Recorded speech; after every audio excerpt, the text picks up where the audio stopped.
Il a amassé des dizaines de millions de dollars en arnaquant de riches collectionneurs.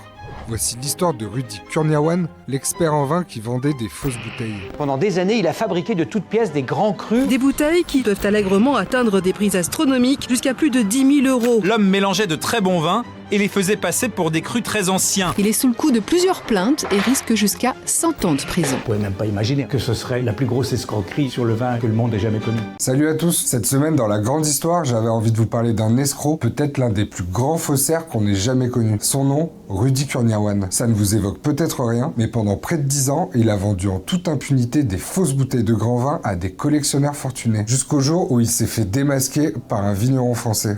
Nous sommes le 25 avril 2008 à New York. La maison de vente aux enchères Acker Merrill & Condit, une institution centenaire et respectée, organise une vente de vins prestigieux dans un restaurant de Manhattan. 260 the center, fair warning, 260. Des bouteilles à plusieurs dizaines de milliers de dollars sont mises en vente. Parmi elles, des grands crus de Bourgogne comme la Romanée Conti et des Clos Saint-Denis des années 40, 50 et 60 de la maison Ponceau.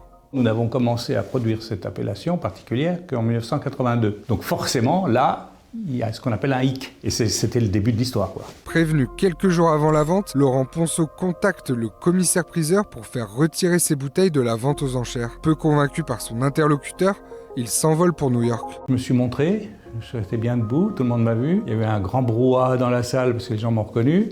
Qu'est-ce qu'il fait là? Il y a ces vins, c'est bizarre et tout. Et au moment, le commissaire-priseur, voyant que j'étais là, il était obligé de dire, à la demande du producteur et avec l'accord du propriétaire des bouteilles, nous allons retirer tous les vins Ponceau de la vente. On m'a dit que le propriétaire de ces vins était Rudy Kurniawan.